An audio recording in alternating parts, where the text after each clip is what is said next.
Hey, welcome back everybody to, I hope you've refreshed a little bit in the really quick interruption that we've had here. I would like to introduce now to you Mr. Thomas Brudermann. He is Professor Adjunct at the Institute of System Sciences, Innovation and Sustainability Research at the University of Graz. And he has been working as a researcher and lecturer for various national and international research institutions, such as the International Institute for Applied Systems Analysis, the IASA, here in Luxembourg, in Austria, at the Vienna University of Economics and Business, at the University of Klagenfurt, and the University of Graz. He has also been a visiting researcher at the National Institute for Environmental Studies in Japan, so a lot of international experience, and a guest lecturer at the Asian Institute of Technology in Thailand. Holding a master's degree in informatics and a doctoral degree in economic psychology, he considers himself a researcher with a multidisciplinary background who does not always operate within traditional boundaries, which is exactly, I think, what we will need.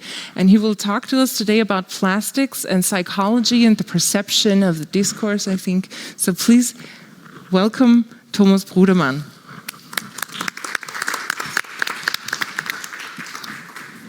Thanks a lot, Susanne. So I think this microphone, yeah. Thanks a lot, Susanne. I have one question to you. What is the first thing that comes to your mind when you hear plastics? Clemens probably will say sustainable. But this is not the answer you are likely to get when you get out to the streets and ask random people. It's more likely that you will hear waste, cheap, microplastic, and stuff like that. Usually it will come with negative connotations.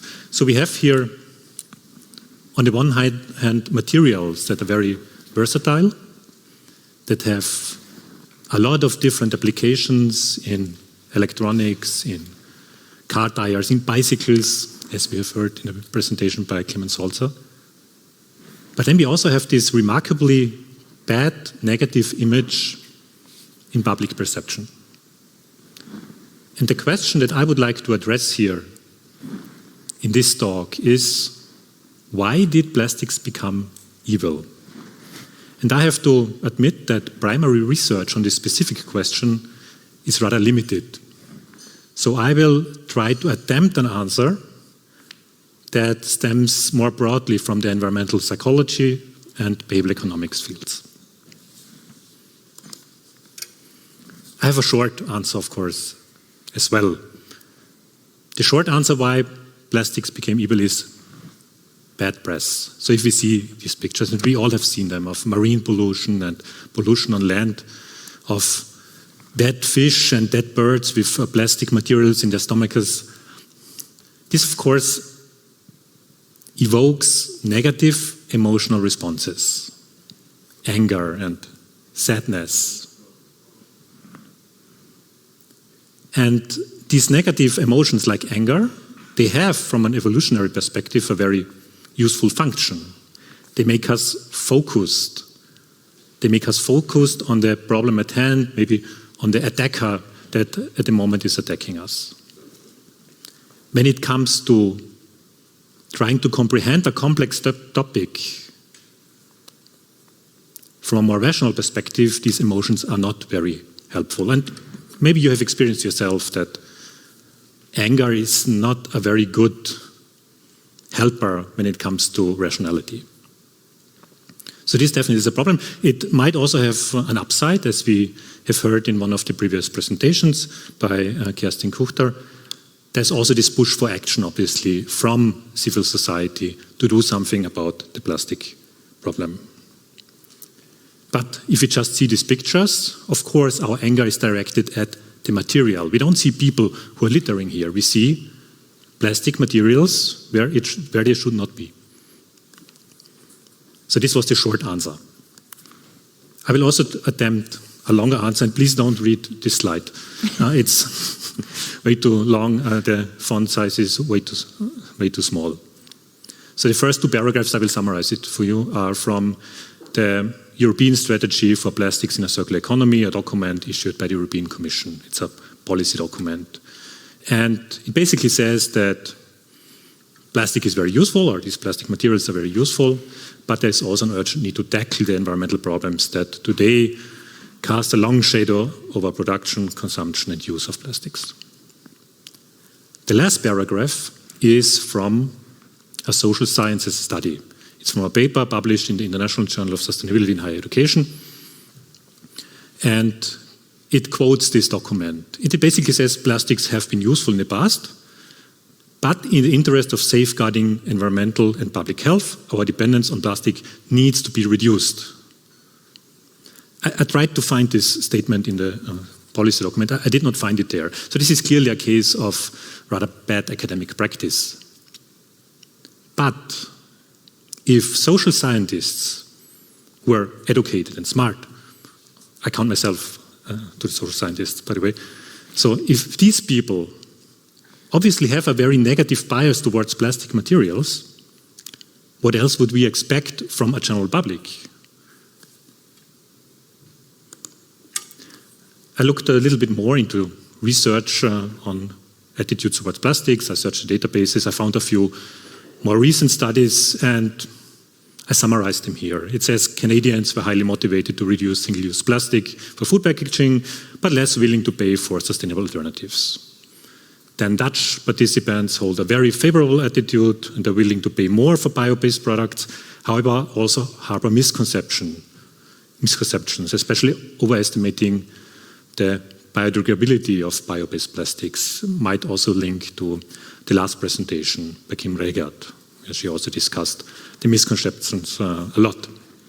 Turkish consumers who are environmental conscious and feel social pressure tend to reduce the use of plastic bags and switch to use cloth bags. Hopefully they use them 173 times, as we have heard. And Italian consumers prefer bio bottles over common PET and even say they would be willing to pay more for these alternatives. So what shines through here in all of these studies, and they're all quite recent, all from 21, is a rather negative attitude towards plastic on the consumer side, possibly also on the researcher side. And this might introduce some bias. But these questions or these studies here don't really answer the question why plastic became evil in the first place. So let me take a step back and look into psychological mechanisms that might contribute to this phenomenon. And I would like to discuss the following psychological mechanisms. I would like to talk about attribute substitution, about sciolism, about our overconfidence in our own knowledge, our own beliefs, especially when it comes to complex topics. I would like to talk about hasty generalizations that we tend to make. And I will talk about moral licensing, about trade-off heuristics, and the so-called single action bias. First effect, attribute substitution. This is something we know very well from the climate change discourse. For many years I have heard in winter from friends when there was cold weather, hey look, it's snowing. Climate change can't be real, can it? So very often people substitute a complex attribute with a more simple, relatable attribute. And I would argue that something similar is happening with plastics. So here, this very wide variety of materials and products basically boil down to plastic bags that are littered. Okay? Attribute substitution. We have heard about misconceptions. What we also know is that whenever it comes to these specific topics, a lot of people overestimate their own understanding of these topics.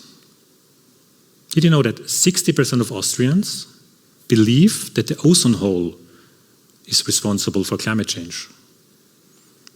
We studied this with a representative sample of Austrians. And we also asked them how sure they are about this. And people are on average 80% sure that they are correct in making such statements or when answering respective questions. And I would suspect, we did not do this with plastics, I have to admit, but I would suspect that we would find similar effects when it comes to lay people's understanding of plastic materials. Even I learned a lot today.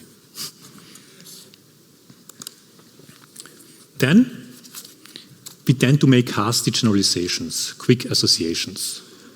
I try to ask you for your quick associations with plastics. And if we hadn't primed you, maybe you would also have come up with one of the keywords I mentioned before. A hasty generalization is a generalization that is based on insufficient evidence.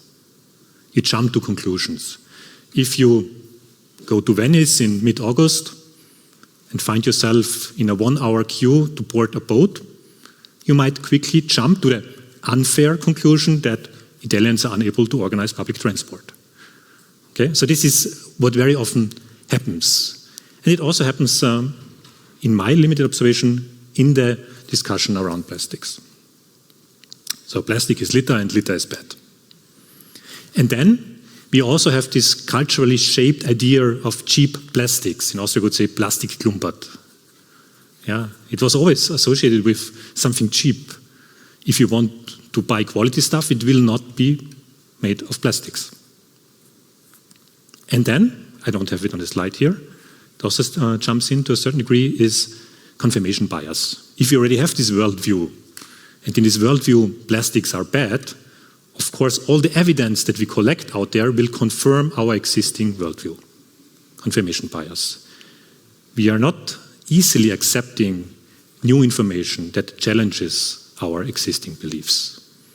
People don't do that. When did you, for the last time, change your position by 180 degrees on a topic? When did you convert from Buddhism to Christianity or vice versa? So we don't do this very often. Our worldviews are rather stable. And then there is this effect of moral licensing. In the very broad range of possible options that we have to behave climate-friendly or environment-friendly, reducing waste could be one of them. Okay? And whenever we engage in an activity that supposedly helps the environment, we have a good feeling. That makes us feel good. We contribute to a greater good.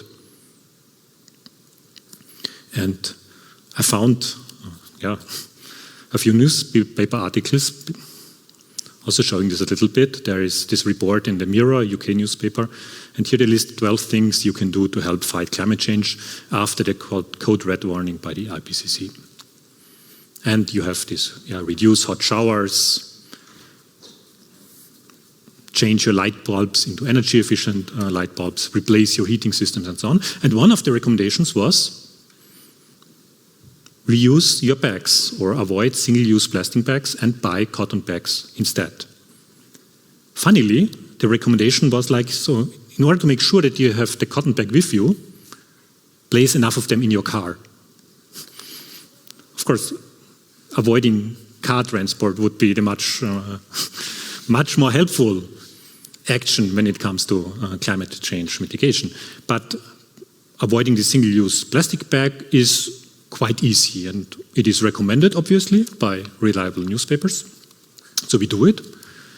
And by doing this, we have a good feeling. We have the feeling that we contribute already. And this is what moral licensing is about. So we use one supposedly good action to justify other actions that are more harmful to the environment, to the climate. And I'm really happy to announce that I found also anecdotal evidence for this phenomenon in the Krone newspaper, Austria's major newspaper. They did a survey about this ban of plastic bags, and the title in the headline was, as you can see, a big survey. We already achieved a lot with this plastic bag ban.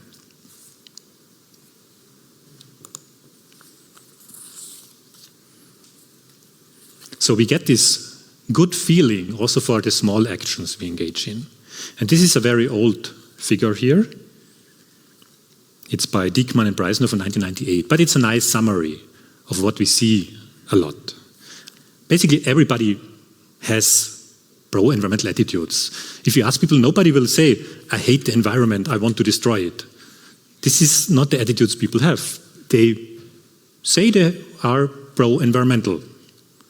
Okay, and if we are pro-environmental, then we of course want to take actions, and there is these very easy actions which we easily do.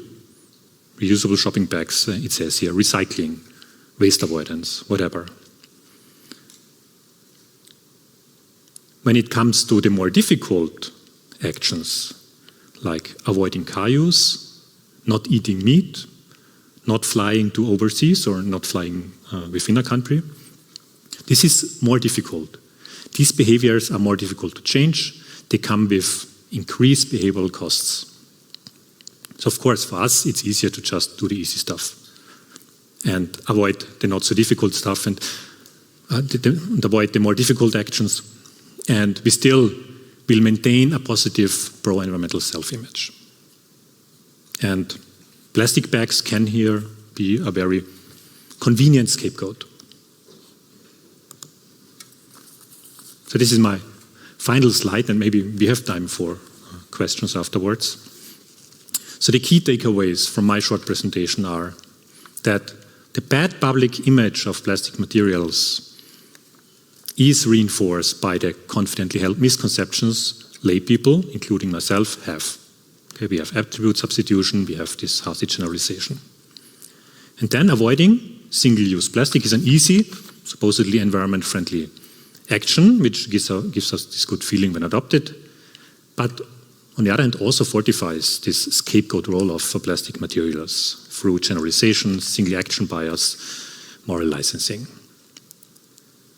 What I do not have here on these slides are potential solutions to this dilemma.